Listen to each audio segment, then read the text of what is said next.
Hello students, welcome in today's video.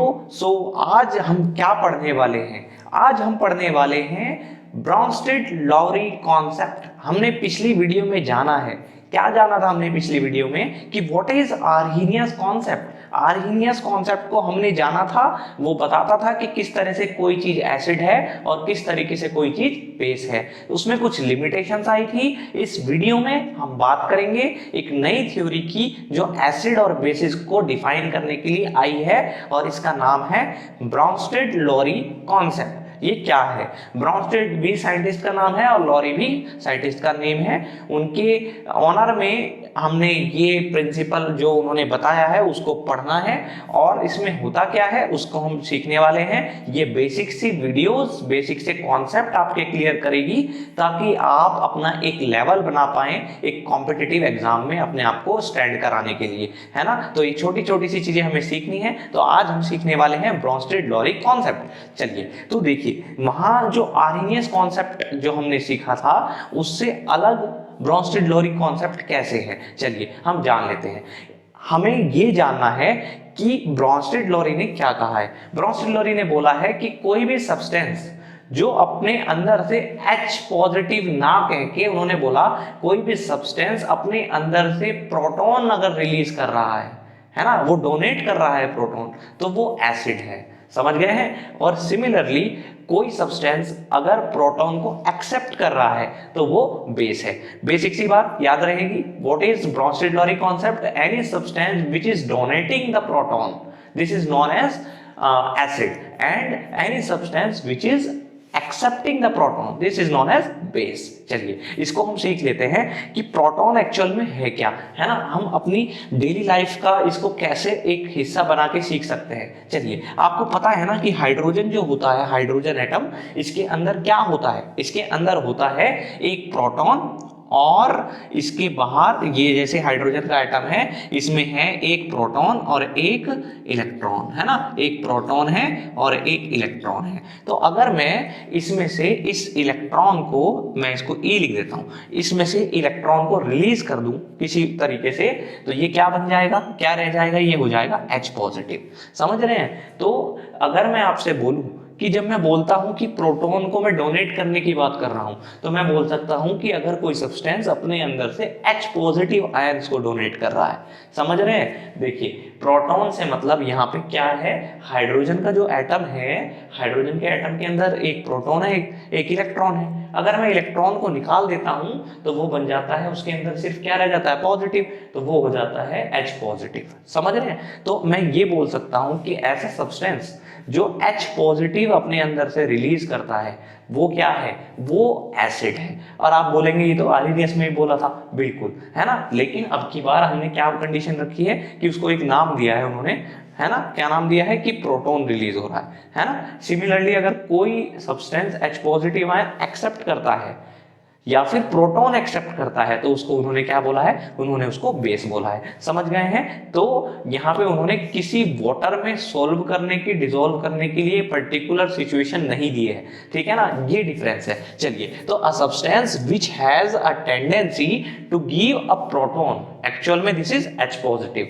ठीक है, and a substance which has a tendency to accept a proton, that is H positive को accept करना, वो क्या हो जाता है? वो हो जाता है, इसको मैं लिख देता हूं, वो क्या हो जाता है? ये हो जाता है बेस। समझ रहे हैं? उसे क्या बोल देते हैं कि ये बेस है। चलिए अब ये एक एग्जांपल लेते हैं और सीख लेते हैं कि मैं आपसे क्या डिस्कस करना चाह रहा हूं। देखिए, जैसा आप देख रहे हैं, मैंने HCl लिखा है और मैंने इसको जो है मैंने वाटर के अंदर इसको डाल दिया है, डिसॉल्व कर दिया है H2O को, है ना। चलिए अब हम कैसे पता लगाएं कि इनमें से कौन एसिड के कौन बेस? अभी तो मैंने लिखा हुआ है, लेकिन कैसे पता लगाया आपने? देखिए, HCl में जो आपका हाइड्रोजन है, ये यहाँ पे H पॉजिटिव वाली जो फॉर्म में अगर होता तो ये H पॉजिटिव चला गया वाटर के साथ ऐड हो गया। कैसे हो गया? ये इसका H पॉजिटिव इसको मिल गया, है ना। तो ये क्या बन गया? ध्यान से देखिए, ये हो गया H3O पॉजिटिव। समझ रहे हैं? H पॉजिटिव इसको मिल गया है, तो इसने H पॉजिटिव डोनेट किया है, that's why it is an acid. समझ रहे हैं? और सिमिलरली इसने H पॉजिटिव को गेन किया है ना, और क्या बन गया है ये H3O पॉजिटिव। सो जिसने गेन किया है वो क्या हो जाता है? बेस। तो ये एसिड है और वाटर वहां पे कैसे बिहेव कर रहा है, जैसे कि एक बेस हो, है ना। ये जरूरी नहीं होता कि हमेशा वाटर बेस की तरह बिहेव करे, लेकिन इस केस में कर रहा है। समझ गए हैं? तो इतनी बात हमें जाननी थी, ये बात हम समझ गए हैं। अब आप ये साइन देख रहे हैं, ये साइन होता है कि ये जो रिएक्शन है ये रिवर्सिबल भी है ना। रिवर्सिबल कैसे है, चलिए अब इसको एक चीज से मैं आपको समझाने की कोशिश करूंगा, जरा ध्यान से सुनिएगा। मैं आपसे बोलता हूं कि यहाँ पे अब इसके पास क्या है, इसके पास H पॉजिटिव आ गया था ना, इसके पास क्या आ चुका है, इसके पास H पॉजिटिव आ चुका है ना। तो इसके पास टेंडेंसी है क्या, अगर हम इधर से देखें, H पॉजिटिव को रिलीज करने की दूसरी तरफ, है ना। तो ये क्या हो जाएगा, ये क्या हो जाएगा, एसिड। ये कैसे बिहेव कर रहा है इधर, एसिड की तरह से, समझ रहे हैं। और सेम टाइम पे Cl नेगेटिव की टेंडेंसी है कि उस H पॉजिटिव को खींच लेना, अट्रैक्ट कर लेना, अपने साथ ऐड कर लेना। तो ये अगर H पॉजिटिव एक्सेप्ट करता है, तो आप देख रहे हैं Cl नेगेटिव में अगर H पॉजिटिव मिलता है तो आपको ये मिल गया, समझ रहे हैं नहीं। तो ये एक्सेप्ट कर रहा है, किसको एक्सेप्ट किया, Cl से क्या बन गया ये HCl, तो इसमें H पॉजिटिव ऐड हो गया ना। तो ये क्या हो गया हमारे पास, ये बेस हो गया। समझ गए हैं? इसको और इजी करते हैं। चलिए मैं आपको बात कर रहा हूं, ध्यान से सुनिएगा। एक बात का ध्यान रखिए हमेशा, क्या चीज ध्यान रखें कि आपके पास इधर एसिड है तो इसका एक कॉन्जुगेट बेस भी होता है। क्या बोला, कोई एसिड है उसका अपना एक क्या होता है, कॉन्जुगेट बेस दूसरी साइड में। कैसे, देख लेते हैं। देखिए ये HCl है ना, इसको ऐसे समझिए, H आपको पता है कि H पॉजिटिव इसमें से निकला और इसमें ऐड हो गया, तो ये अकेला क्या रह गया यहाँ पे, Cl नेगेटिव रह गया ना। तो ये जो Cl नेगेटिव है दूसरी तरफ ये रहा ना यहाँ पे, तो ये Cl नेगेटिव एक बेस की तरह काम करेगा। यहाँ जो इसमें से H पॉजिटिव निकला तो जो बचता है वो दूसरी तरफ क्या हो जाता है, बेस। ये आपको ट्रिक याद कर सकते हैं, आप समझ रहे हैं, ये बेस की तरह से एक्ट करेगा इधर दूसरी तरफ। मैं बोल सकता हूँ कि इस एसिड का एक कॉन्जुगेट बेस है इधर। और हमेशा याद रखिए क्या, स्ट्रॉन्ग एसिड है क्या, ये HCl स्ट्रॉन्ग एसिड होता है, तो स्ट्रॉन्ग एसिड का कैसा बेस होता है, वीक बेस होता है। ये बात याद रखनी है, ये ब्रॉन्स्टेड-लोरी के कॉन्सेप्ट की ही बातें हैं। चलिए सिमिलरली इसने इधर क्या किया है, यहाँ पे इसने हाइड्रोजन एक्सेप्ट किया है, H पॉजिटिव एक्सेप्ट किया है। ये क्या हो गया था, ये हो गया था H3O पॉजिटिव, है कि नहीं। दूसरी तरफ ये हो गया था इधर, है ना। तो जो एक्सेप्ट कर रहा है हाइड्रोजन को, वो दूसरी तरफ कैसे बिहेव करता है, लाइक एसिड। समझ रहे हैं, ये क्या था यहाँ पे, बेस, लेकिन दूसरी तरफ ये कैसे बिहेव करेगा जब हाइड्रोजन को एक्सेप्ट कर लेगा, एसिड की तरह से। समझ गए हैं? चलो इसको एक और एग्जांपल से समझ लेते हैं कि मैं आपसे क्या बात कर रहा हूं। ध्यान से देखिएगा, CH3COOH ये दिया हुआ है, ये एक एसिड होता है, वैसे तो वीक एसिड होता है। CH3COOH कैसा एसिड है, वीक एसिड है। इसको मैंने वाटर में ऐड किया है। चलिए अगर मैं बात कर रहा हूं, ध्यान से देखिएगा, मैं आपसे क्या बात करता हूं कि यहां से H पॉजिटिव निकलता है और इसको मिल जाता है, तो ये अपने अंदर से H पॉजिटिव डोनेट कर रहा है, तो ये क्या है, एसिड है, और ये एक्सेप्ट कर रहा है। H2O में H पॉजिटिव ऐड हो गया तो क्या बना दूसरी तरफ, H3O पॉजिटिव, है ना। तो इसने हाइड्रोजन को एक्सेप्ट किया है, तो इसलिए क्या है, बेस है ना। और इसमें से H पॉजिटिव निकला है तो ये क्या है, एसिड है। ठीक है, एक बात याद रखिए, ये वीक एसिड होता है। चलिए अब मैं आपसे बोलता हूं, मैंने आपको बोला कि हर एक एसिड का कंजुगेट बेस होता है दूसरी तरफ, ऐसे ही हर एक तो ये चीज हमने जान ली। चलिए तो अब मैं यहां से बात करता हूं कि ये एसिड है, समझ रहे हैं, ये क्या है यहाँ पे, एसिड। एसिड का जब आपने इसमें से H इसको दे दिया है तो बाकी क्या बचता है, CH3COO नेगेटिव, ये रहा, है ना। तो ये इधर कैसे वर्क करता है, जैसे कि एक बेस हो, है ना। तो एक एसिड का ये कॉन्जुगेट बेस है दूसरी तरफ। समझ गए हैं कैसे है? चलिए अब इसको चेक कर लेते हैं। जैसे ये लिखा हुआ है CH3COO नेगेटिव लिखा हुआ है ना। ये क्या है, ये आपके पास बेस था, तो बेस में आप दूसरी तरफ देखें तो ये क्या बना है, ये बना है इससे। अगर हम रिवर्सिबल रिएक्शन देखें, इधर से हो रही है रिएक्शन, तो CH3OO नेगेटिव में क्या ऐड हुआ है, H एक्स्ट्रा आ गया है, H पॉजिटिव इसको मिल गया है ना, तभी तो ये बना है CH3COOH। समझ रहे हैं, तो ये बना है, तो इसका मतलब ये बेस बन गया है इधर। सेम टाइम पे आप इसको देखिए, यहाँ पे हाइड्रोजन एक्सेप्ट हुआ था, तो ये हाइड्रोजन एक्सेप्ट हुआ यहाँ पे, है ना, तो ये क्या एक्सेप्ट कर रहा था, बेस। लेकिन जब आप इधर से देखते हैं इसके पास एक H पॉजिटिव एक्स्ट्रा है, तो ये यहाँ पे क्या एक्ट कर रहा है, ये यहाँ एसिड की तरह एक्ट कर रहा है, और जब दूसरी तरफ इसको पहुंचाते हैं तो अपने अंदर से हाइड्रोजन को H पॉजिटिव को रिलीज कर देता है और H2O बना लेता है।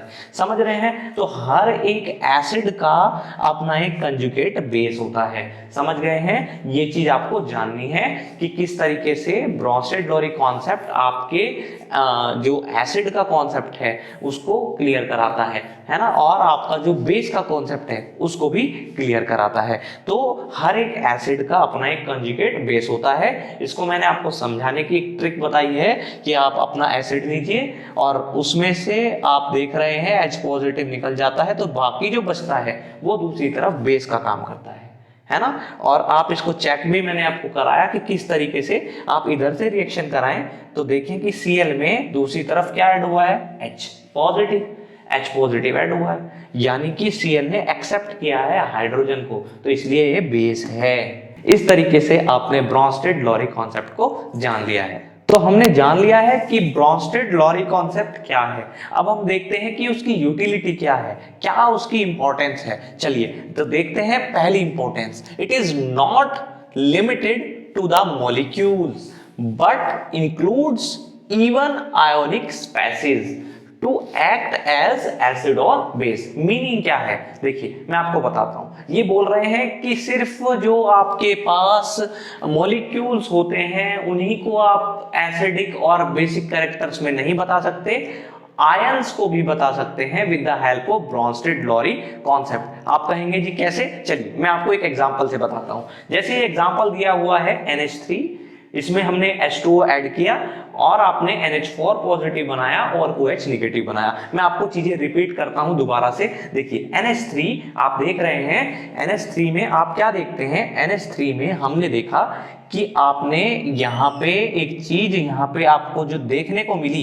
कि NH3 की वैल्यू NH4 पॉजिटिव हुई है, तो यानी कि NH3 ने एक्सेप्ट किया है एक एक्स्ट्रा हाइड्रोजन, तो इट मींस NH3 क्या है, NH3 बेस है। समझ गए हैं? ध्यान से सुनना है, मैं कॉन्सेप्ट पे लेके चलता हूं। अब देखिए किसने दिया होगा इसको, ये किसने दिया होगा इसको H पॉजिटिव, यहां से जरूर आया होगा, है ना, इसने डोनेट किया होगा। तो ये क्या है, ये है एसिड।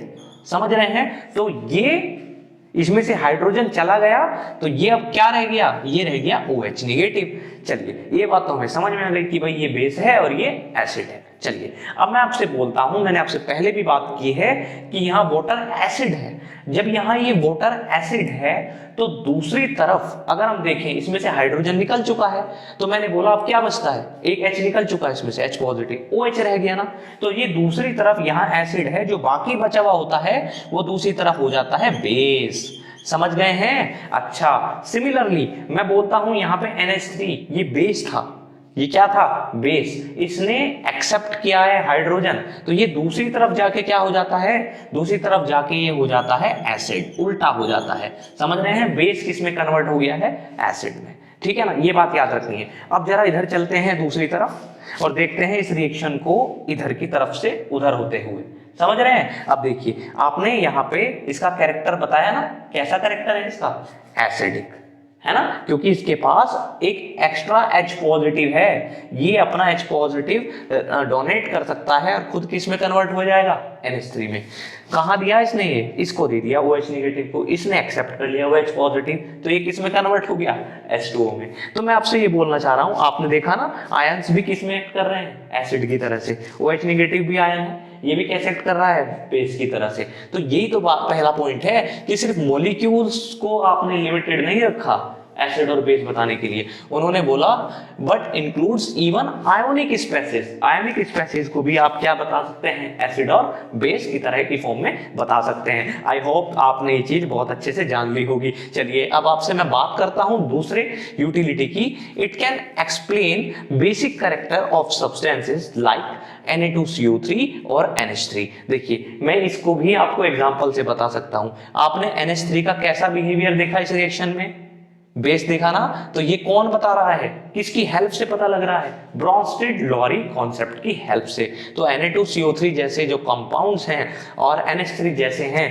उनको कौन एक्सप्लेन कर पा रहा है, ब्रोंस्टेड-लॉरी कॉन्सेप्ट जो है उनके बारे में, उनके कैरेक्टरिस्टिक के बारे में बता पा रहे हैं कि वो बेसिक नेचर के हैं। समझ गए हैं, ये चीज हमने इसमें जान ली है। तो चलिए अब कुछ अच्छी बातें हो गई, कुछ कमियां हैं, लिमिटेशंस हैं, उन पे कुछ ड्रॉबैक्स हैं, उन पे भी बात कर लेते हैं कि ब्रोंस्टेड-लॉरी कॉन्सेप्ट की कुछ लिमिटेशंस क्या हैं। तो अब बात करते हैं ब्रोंस्टेड-लॉरी कॉन्सेप्ट की कुछ लिमिटेशंस की। यस, तो लिमिटेशंस तो होंगी, है ना। तो लिमिटेशंस क्या है उनको देख लेते हैं। Can not be used to explain the reaction occurring in non-protonic solvent such as COCl2 और SO2। चलिए सबसे पहले तो ये जान लेते हैं कि what are non-protonic solvent। मैंने लिखा ना non-protonic, ऐसे सॉल्वेंट्स बच्चों जिनमें आप ये बोल सकते हैं कि ये ना तो प्रोटॉन को डोनेट करते और ना ही किसी से प्रोटॉन एक्सेप्ट करते, इन्हें बोलते हैं नॉन प्रोटोनिक सॉल्वेंट्स। तो हम बोल रहे हैं कि आप इस कॉन्सेप्ट का यूज नहीं कर सकते किसमें, नॉन प्रोटोनिक सॉल्वेंट्स के लिए। ठीक है, उनकी जो रिएक्शंस हो रही है नॉन प्रोटोनिक सॉल्वेंट्स की, उनमें आप उनके रिएक्शन को एक्सप्लेन करने के लिए ब्रोंस्टेड-लॉरी कॉन्सेप्ट का यूज नहीं कर सकते। नॉन प्रोटोनिक सॉल्वेंट्स आपको मैंने बता दिया है कि जो ऐसे सॉल्वेंट्स जो ना तो प्रोटॉन को एक्सेप्ट करते ना ही अपने अंदर से प्रोटॉन को डोनेट करते। चलिए फिर सेकंड पॉइंट इसमें क्या है कि जैसे इसमें कुछ कंपाउंड्स हमें पता होने चाहिए, BF3 है, AlCl3 है, इस तरह के कंपाउंड्स जो हैं do not have any hydrogen, इनके पास कोई हाइड्रोजन नहीं होता, फिर भी ये बिहेव करते हैं जैसे कि एसिड है।